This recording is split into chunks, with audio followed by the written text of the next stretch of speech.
You know that bottle of olive oil sitting in your pantry? For literally centuries, people have called it liquid gold. And yeah, it's the heart of the Mediterranean diet. But what if I told you that bottle is capable of so much more than you think? What if it's the only cooking fat you'll ever need?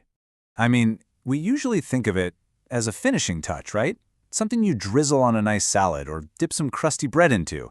But is that really all it's good for? Is it too, I don't know, delicate, too precious to be a real workhorse in the kitchen? Well, that's the big myth we're about to bust wide open. And this quote right here, this challenges decades of what we've all been told in the kitchen. For so long, the warning has been clear: don't fry with olive oil, watch the smoke point. But this suggests we've been focusing on the wrong thing the entire time. So what's the real story? Okay, let's dive right in and tackle the biggest myth head on. This is the one that stops most of us from even thinking about reaching for olive oil when we turn on the stove. Come on, you've definitely heard this before. The smoke point is just the temperature where an oil starts to, well, smoke. It starts to burn and break down. And when that happens, you get those nasty, rancid smells and a really gross, bitter taste in your food. It's the whole reason we're told to use other oils for high heat. But what if smoke point isn't the whole story? Turns out there's something way more important. It's called oxidative stability. This is the real measure of an oil's ability to resist breaking down and forming harmful stuff under heat. It's a much better way to judge how an oil will actually perform when you're cooking. So let's just lay it out, side by side. The myth? It's all about what temperature you see smoke. That's it. But the fact, the actual science, is that stability is king. That's what measures how well an oil holds up and resists creating those nasty compounds we really should be worried about for healthy, safe cooking. So now, let's get into the hard evidence. Let's look at why olive oil isn't just stable, but is often actually superior when you turn up the heat. This all comes from a really cool study where researchers put a bunch of different cooking oils through an absolute marathon frying test. They just heated them continuously, sampling them every few hours to see which one would give up first. And the results were, well, they were pretty incredible. A standard vegetable oil blend, it broke down and became basically unusable after only 15 hours. But the olive oil, and get this was all grades, even extra virgin, it stayed stable for a full 24 to 27 hours. That is just a massive difference in performance. It's not even close. So, that naturally leads to the next question, right? What is olive oil's secret? What's going on at a chemical level that gives it this unbelievable resilience to heat? It really comes down to these three superpowers. First, it's really high in monounsaturated fats, and their chemical structure is just more stable.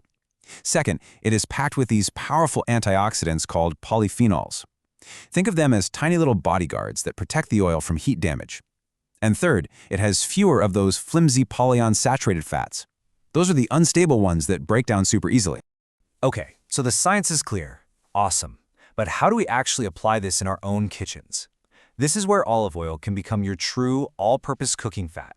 Let's just get this out of the way first. Yes, you absolutely can fry with olive oil. Modern research totally confirms that even high-quality extra virgin olive oil is perfectly stable for both frying and deep frying at the temperatures you'd use at home, right in that sweet spot between 320 and 375 degrees Fahrenheit.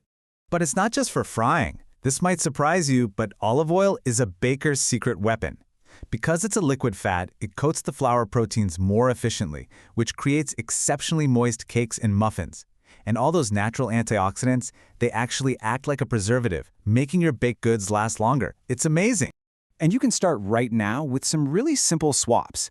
If a recipe calls for a cup of butter, just use 3/4 of a cup of olive oil instead. For vegetable oil, it's a super easy one-for-one replacement. It's really that straightforward. Now, it's not always a simple swap. Take this question I saw from a home cook on Reddit. They were trying to make mayonnaise, and it's a classic problem, right? You use this beautiful, flavorful olive oil, and everything just ends up tasting bitter. So here's what's happening. The super high speed of a blender or food processor can actually beat up and damage those polyphenols in extra virgin olive oil, and that's what releases the bitter taste. The pro fix is the 80-20 rule. You build your mayo base with about 80% neutral oil, and then, at the very end, you just gently whisk in that last 20% of flavorful EVO by hand. Problem solved. Okay, so now that we know what olive oil can do, let's talk for a second about choosing the right kind for the job and, just as important, how to keep it fresh. The real key here is to stop thinking about using one single type of olive oil for everything. Instead, you gotta match the grade to the method. Use that robust, peppery extra virgin for finishing and dressings, where you really want that flavor to pop. But for high-heat frying or baking, where you want a more neutral taste, a regular or light olive oil is your best friend. And to protect your investment, you need to know about its 3 mortal enemies: light, heat, and air. Exposure to any of these will just speed up oxidation, and that'll degrade your beautiful oil, stripping it of all that amazing flavor and its health benefits. The good news is protecting it is really simple. Just store it in a cool, dark pantry, and please never next to the stove. Keep it in a dark or opaque container, always seal it up tight, and try to use it within about 12 to 18 months of its harvest date. That's when you'll get the best quality.